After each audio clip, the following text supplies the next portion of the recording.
मैं robin Singh Lucent book solution series के chapter 4 में आपका हार्दिक स्वागत करता हूं। और चैप्टर 4 के मैं आज सॉल्यूशन देने जा रहा हूं और इसका पहला क्वेश्चन हम डिस्कस करेंगे। पहला चैप्टर पार्ट फर्स्ट में हमने 20 इसके थ्योरेटिकल क्वेश्चन डिस्कस कर लिए थे, 20 क्वेश्चन। और इसका पार्ट 2 में आज हम आंकिक प्रश्नों को हल करेंगे, जो कि कौन से प्रश्न हैं? आंकिक प्रश्न। आंकिक प्रश्नों को हल करेंगे जिन्हें करने में स्टूडेंटों को वाकई में विशेष समस्या का सामना करना पड़ता है। आज अंकिक प्रश्नों का नंबर आएगा। और देखो पहला क्वेश्चन है, संतुलन में यदि 3 समतलीय और संगामी बलों के बीच कोण 90, 150 और 120 डिग्री हो और 2 बलों का परिमाण 8 न्यूटन और 4 न्यूटन हो तो तीसरे बल का परिमाण होगा। तो देखो वो ये कह रहा है कि 3 संगामी बल हैं, ऐसे बल जो एक ही रेखा से गुजरें। जैसे सपोज करो ये F1 है, ये कौन सा है? F2 है, और तीसरा कौन सा है? F3 है। वो ये कह रहा है कि 3 समतलीय एवं संगामी बल। समतलीय का मतलब एक ही प्लेन पे होनी चाहिए, तीनों एक ही प्लेन पे लग रहे हैं। संगामी का मतलब तीनों बिंदु एक ही रेखा से तीनों बल गुजरने चाहिए। अब वो कह रहा है कि समतलीय बल संगामी बलों के बीच कोण 90 डिग्री। अब सपोज करो F1 का है, जो F1 के सामने वाला जो कोण है वो कितना है? 90 डिग्री। इसको मैं ऐसे बना सकता हूँ डायग्राम को थोड़ा सा, F1, F2 और F3। ये कौन सा आ गया? F3। F1 के सामने वाला जो कोण है वो कितना है? 90 डिग्री। और दूसरा कौन सा है? F2 के सामने वाला कोण कौन सा बनेगा मेरा? 150 डिग्री। और F3 के सामने वाला जो कोण है वो कितना है? 120 डिग्री। अब वो ये कह रहा है कि तो 2 बलों के परिमाण 8 न्यूटन और 4 न्यूटन है। तो मतलब देखो F1 बराबर कितना है? 8 न्यूटन, और F2 बराबर कितना है? 8 न्यूटन, और F3 बराबर कितना है? 4 न्यूटन। तो वो क्या पूछ रहा है? तीसरे 2 बलों के परिमाण 8 न्यूटन और 4 न्यूटन है, सॉरी 2 बलों के परिमाण 8 न्यूटन और 4 न्यूटन है। तो F3 का मान हमें ज्ञात करना है। सब दे देगा तो ज्ञात ही क्या करेंगे। तो देखो F1, F2, F3। तो सबसे पहले ऐसा जब संगामी क्वेश्चन आए तो हमें से एक प्रमेय होती है जिसे हम बोलते हैं लौमी प्रमेय। लौमी प्रमेय होती है हमारी F1 upon sine theta, F1 upon sine alpha बोल सकते हो, बोले F2 अपॉन साइन बीटा बराबर F3 अपॉन साइन गामा। ध्यान रखना, इसे हमेशा दिमाग में रखना। मैथमेटिक्स में भी हम इसको पढ़ते हैं, sine and cosine their application में। पर सबसे बड़ी गलती जो स्टूडेंट करते हैं वो F1 ले लेते हैं, कोण कोई और ले लेते हैं। ध्यान रखना, F1 लोगे तो कोण जस्ट उसके सामने वाला लोगे, F2 लोगे तो कोण ये लोगे, और F3 अगर ये दिया हो तो जस्ट उसके अपोजिट वाला क्या लोगे आप? कोण लोगे। तो मेरे को पता है F1 कितना है? 8 न्यूटन। साइन अल्फा की वैल्यू कितनी है मेरे पास? F1 अपॉन अल्फा कितना है? 90 डिग्री। तो साइन 90 की वैल्यू कितनी हो जाएगी? 1 बराबर F2। मुझे कौन सा ज्ञात करना है? F2 4 न्यूटन देगी, मुझे F2 से कोई मतलब नहीं है, मुझे कौन सा ज्ञात करना है? F3। तो मैंने लिख दिया जहाँ पर F की जगह F3 जो मुझे ज्ञात करना है। और इसके सामने वाला कोण कौन सा है? 120 डिग्री। तो साइन 120 डिग्री की जो वैल्यू होती है वो होती है √3/2। अब देखो 8 का मल्टीप्लाई सीधा मैं √3/2 में कर दूंगा, तो ये हो जाएगा 8 × √3/2। तो यहाँ से जो आंसर आ जाएगी F3 की वो कितना आ जाएगा? F बराबर 4√3 न्यूटन। F कितना आ जाएगा मेरा? 4√3 न्यूटन। तो डी ऑप्शन मेरा क्या हो गया? करेक्ट। अगला क्वेश्चन देखते हैं। ध्यान रखना यही प्रमेय के F1 upon sine alpha, F2 upon sine beta, F3 upon sine. मैंने ये वाला क्रॉस कर दिया क्योंकि मुझे F2 तो चाहिए ही नहीं था, मुझे क्या चाहिए था? F3। तो मैंने ये वाला ले लिया। तो F3 हमें ज्ञात करना था। अब देखो क्वेश्चन अंक का क्वेश्चन नंबर दूसरा, जो कि विशेष इंपॉर्टेंट है। इस पर स्टार लगा लेना, बहुत अच्छा क्वेश्चन है, स्टार लगा लेना इस पर। और एक बात मैं पहले कह रहा हूँ कि लूसेंट सॉल्यूशन सीरीज क्वेश्चन में परफेक्शन लाने के लिए, आपके लिए परफेक्शन लाने के लिए इम्पोर्टेंट ही नहीं बल्कि बेहद इंपॉर्टेंट है, बेहद इंपॉर्टेंट है, विशेष इंपॉर्टेंट है लूसेंट परफेक्शन सीरीज। अब देखो एक बंदूक 40 ग्राम की गोली को 1200 मीटर पर सेकंड के वेग से छोड़ती है। सपोज करो एक बंदूक है जहाँ पे वो 40 ग्राम की गोली है जिसका द्रव्यमान 40 ग्राम है और 1200 मीटर पर सेकंड के वेग से छोड़ती है, 1200 मीटर पर सेकंड के वेग से छोड़ती है। और कोई व्यक्ति अधिकतम 144 न्यूटन का बल गन पर लगा सकता है। इधर कितना बल लगा सकता है? जितना बल 144 न्यूटन का बल गन पर लगा सकता है। तो वो कह रहा है गन द्वारा प्रति सेकंड छोड़ी गई गोलियां होंगी। एक बात ध्यान रखना, गन द्वारा प्रति सेकंड छोड़ी गई गोलियां होंगी। सबसे इम्पोर्टेंट क्वेश्चन है ये, पर ध्यान सबसे अधिक रखना है। क्वेश्चन इस टाइप के क्वेश्चन आने के सबसे अधिक चांस होते हैं जब हम बंदूक को चलाते हैं, तो जितना संवेग आगे की ओर ट्रांसफर होता है उतना ही संवेग पीछे की ओर ट्रांसफर होता है। यानी मैं ये कहूँ कि क्रिया प्रतिक्रिया नियम का पालन होता है। संवेग संरक्षण या क्रिया प्रतिक्रिया नियम दोनों एक ही बातें हैं। अब देखो, प्रति सेकंड जो लगने वाला बल होता है, जितना गोलियां आगे की ओर बल लगाएंगे उतना ही गोलियां कहाँ किसकी ओर बल लगाती हैं, पीछे की ओर। तो व्यक्ति को ताकत वाला होना चाहिए यदि वो बंदूक चला रहा है तो, नहीं कई बार तो बंदूक उल्टी होकर व्यक्ति के ही लग जाती है। तो ध्यान रखना है इस बात का। आगे क्रिया प्रतिक्रिया का नियम और संवेग संचरण के नियम का पालन होता है। देखो, प्रति सेकंड लगाया गया बल संवेग के बराबर होता है, ये तुमने देखा होगा, आई बराबर एफ डेल टी। वो कह रहा है गन द्वारा प्रति सेकंड कितनी गोलियां छोड़ी गई। तो डेल टी का मान अगर 1 सेकंड है, डेल टी बराबर कितना है मेरा 1 सेकंड, तो आई किसके बराबर हो जाएगा, एफ के। डेल टी बराबर 1 सेकंड, तो आई किसके बराबर हो जाएगा, आई का है मेरा आवेग। आवेग किसके बराबर होता है, संवेग में परिवर्तन के। अब देखो संवेग कितना है इसका, संवेग में पहले तो गोली का वेग 0 था, तो संवेग में परिवर्तन। सपोज करो n गोलियां छोड़ी, n गोलियां छोड़ी, 1 प्रति सेकंड कितनी गोलियां छोड़ी गई, n गोलियां। तो संवेग कितना हो जाएगा, n इंटू एम बी। संवेग कितना हो जाएगा, n इंटू एफ बी बराबर f। किसके बराबर हो जाएगा, n इंटू एम बी बराबर f। तो n का मान हमें पता है, n का मान हमें ज्ञात करना है। और एक गोली का द्रव्यमान कितना है, 40 ग्राम। तो इसको मैं लिखूंगा 0.04, क्योंकि मुझे केजी में बदलना है। और ये कितना है, 1200 मीटर प्रति सेकंड बराबर f। और f मेरे को दिया है, f मेरे को दिया है कितना है, 144 न्यूटन। एक व्यक्ति अधिकतम कितना फोर्स लगा सकता है, कितना फोर्स सहन कर सकता है, 144 न्यूटन। तो अब देखो यहाँ से 12 चौका 48, तो n बराबर आ गया मेरा 144/48, क्योंकि 2 पॉइंट है, ये 2 जीरो से क्या हो जाएंगे, कैंसिल। तो 48 में 144 का भाग देंगे तो कितनी आएंगी, 3 गोली।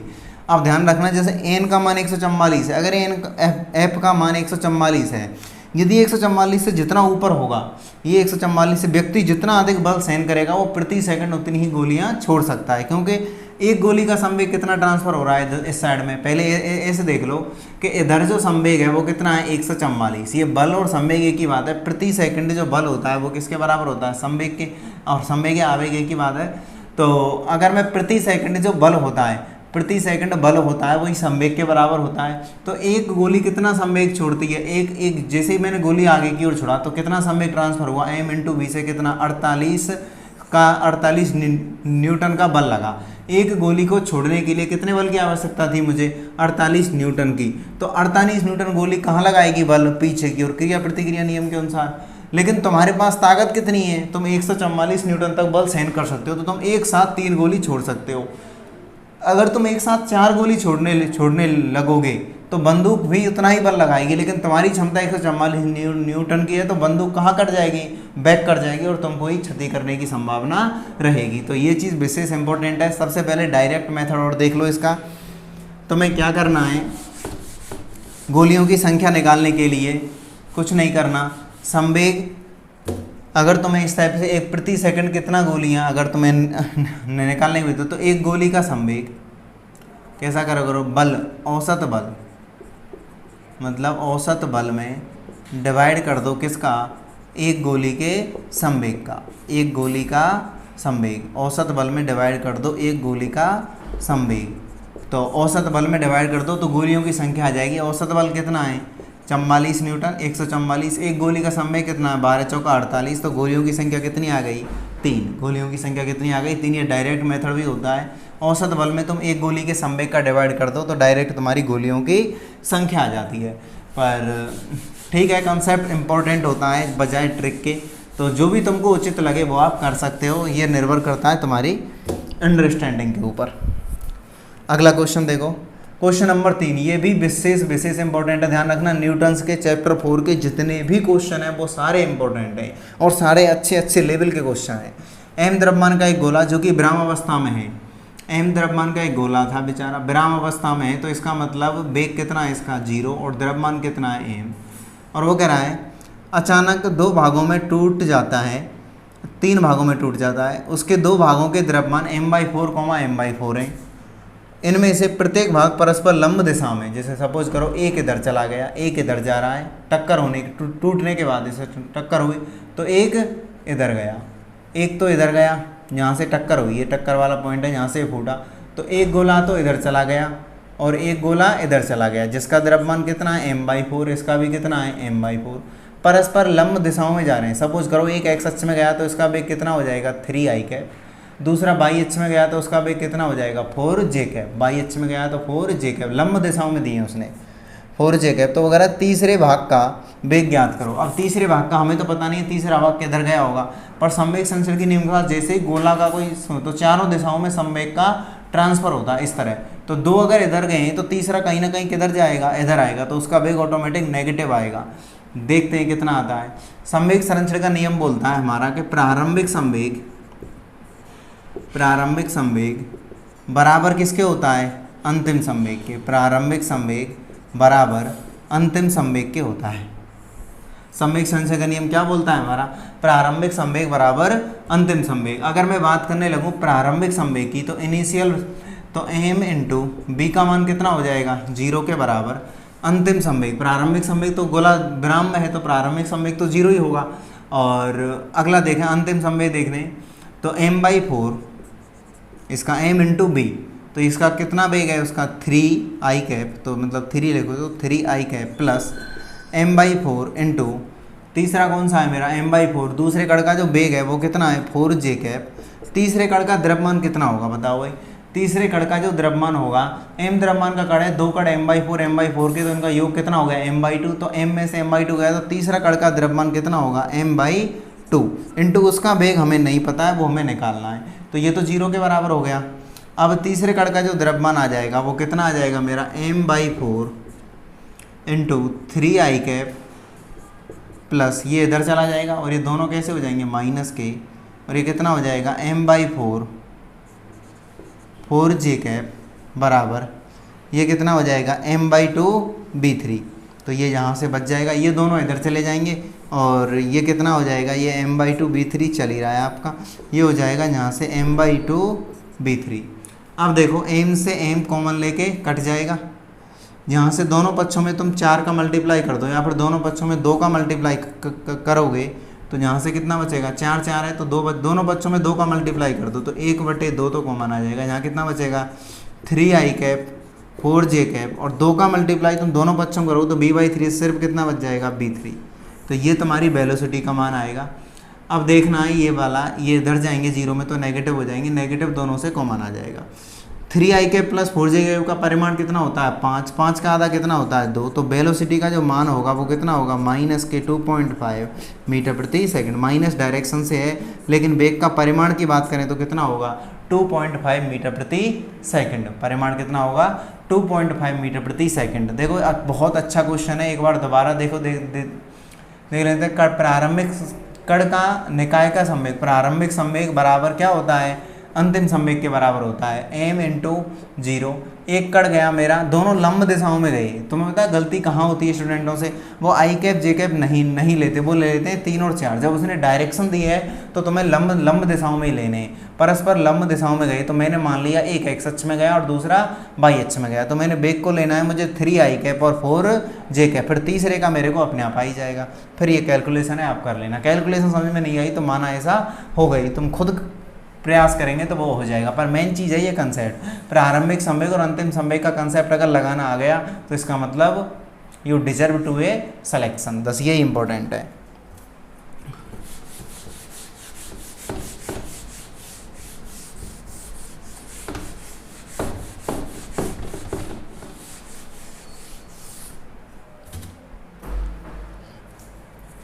हाँ भाई, अगला क्वेश्चन देखो, क्वेश्चन नंबर 4।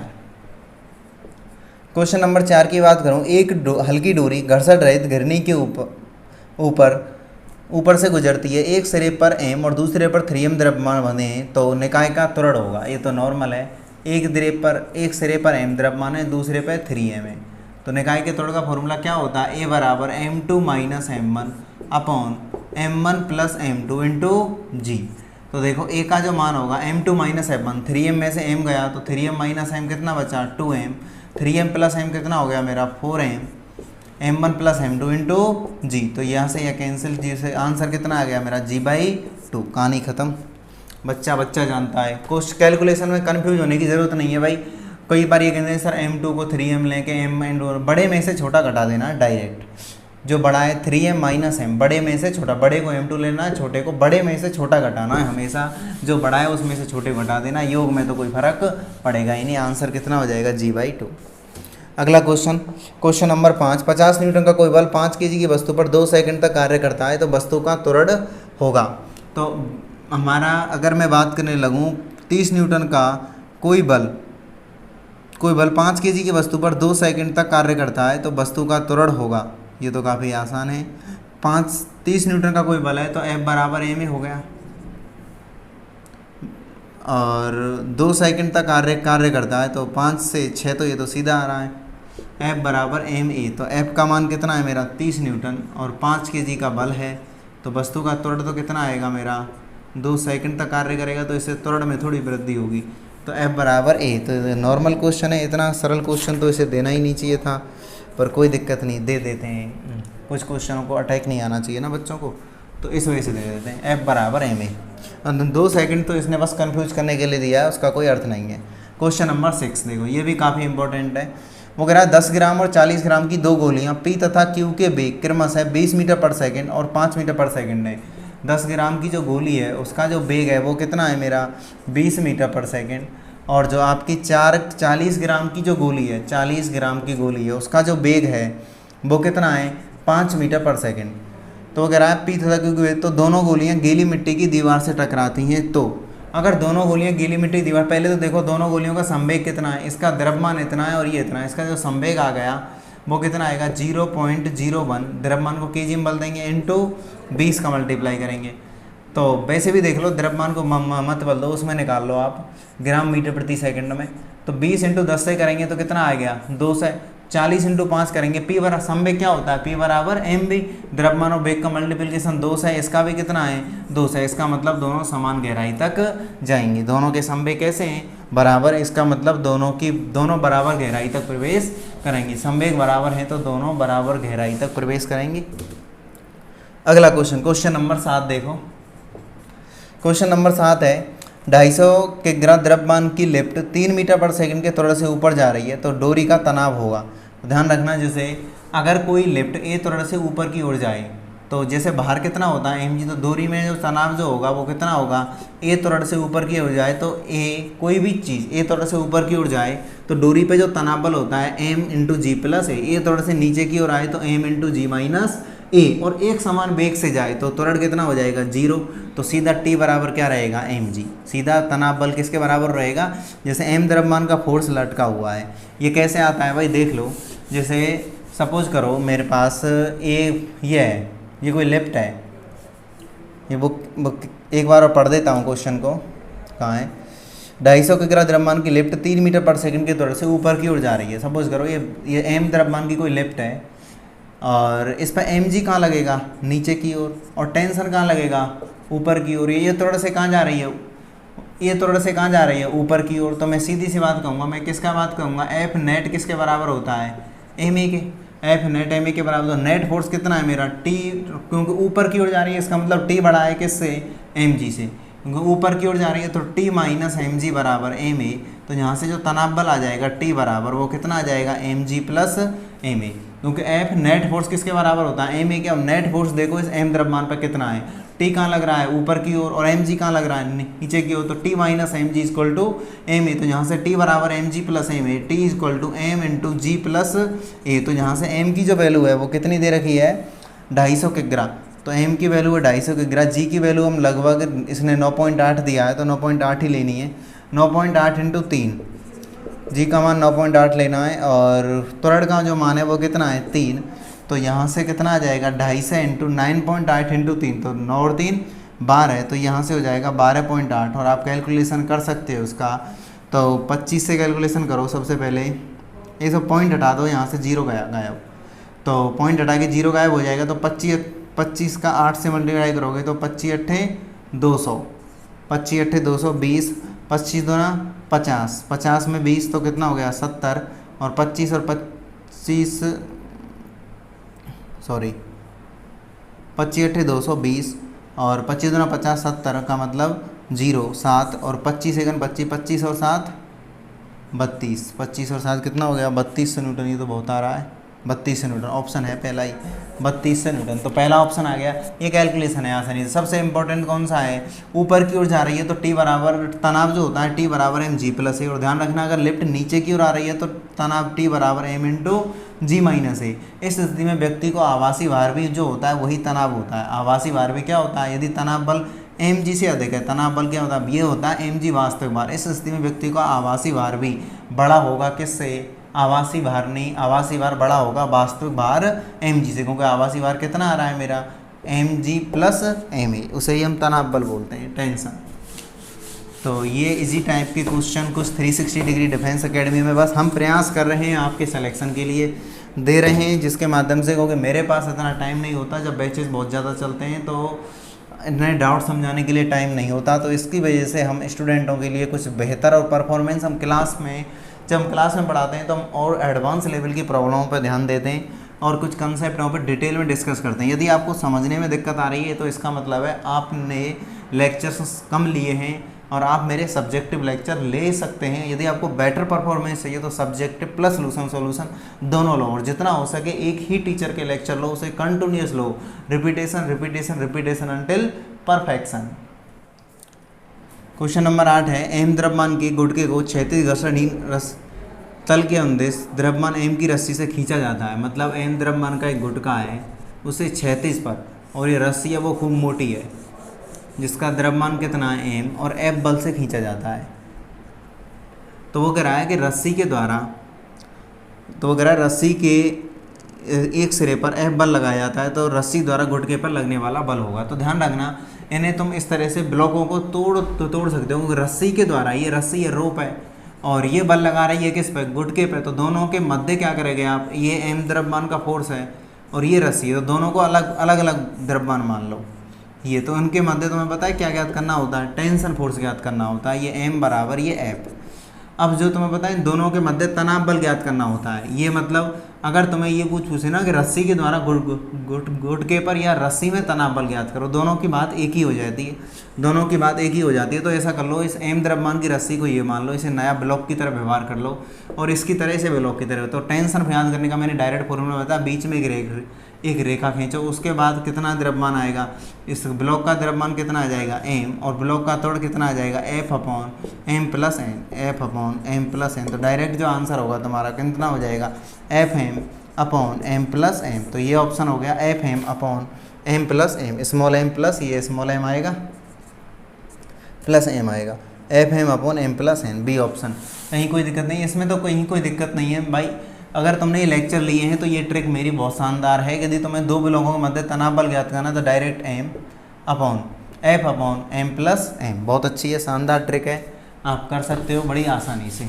चलो एफ कौन सा ऑप्शन सही आ गया मेरा, f m m plus n, B option सही है, बी ऑप्शन सही है।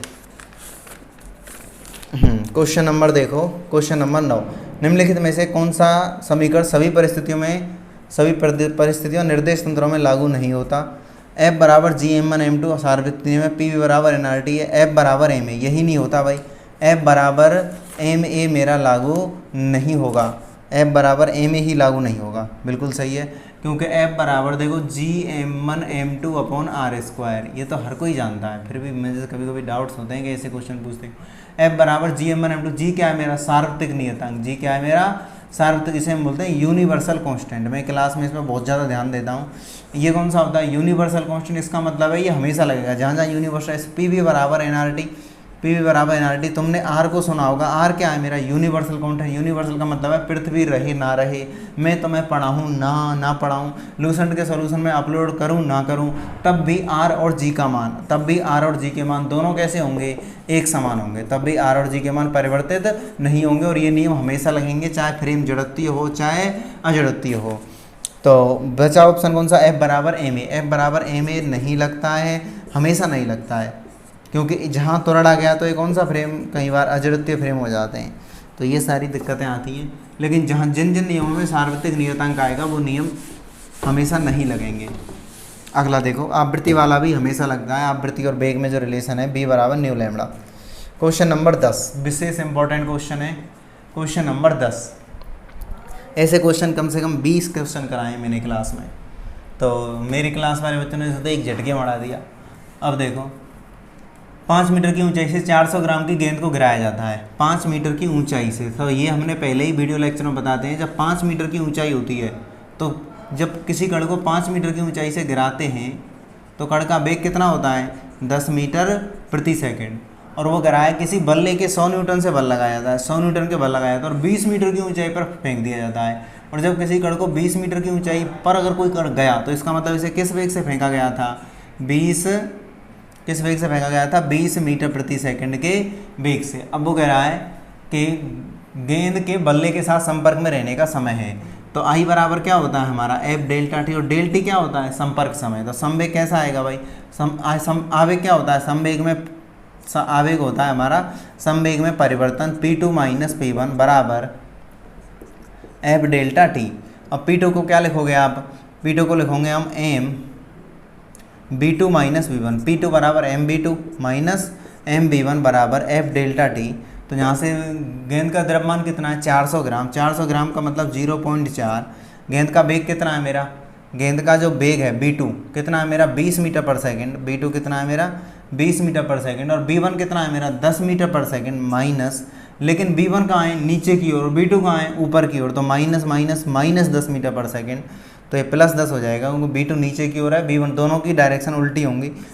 अपॉन बल का जो मान है वो कितना है F का डिवाइड हो जाएगा, यहाँ से बल का डिवाइड है वो 100 न्यूटन है और यहाँ से हमारा डेल टी आ जाएगा। अब देखो 0.4 तो चल ही रहा है यहाँ पे 0.4। अब देखो 20 और 10 कितना हो गया मेरा 30, और यहाँ कितना चल रहा है मेरा 100 100, और F का मान निकालना है, 1 0 से 1 0 कैंसिल। अब देखो यहाँ से कितना बचा 4/10, पॉइंट कट गया तो 4/10 होगा।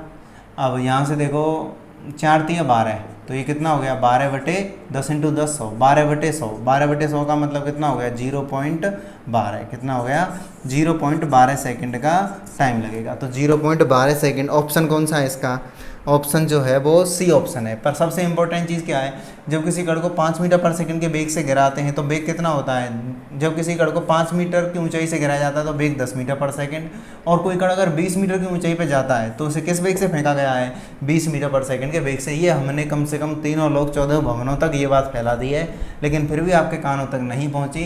तो 360 डिग्री डिफेंस एकेडमी के जितने भी लेक्चर फिजिक्स के हैं उन्हें आप ढंग से लीजिएगा, क्रम से लीजिएगा, सारी परफॉर्मेंस इंक्रीज होती चलेंगी।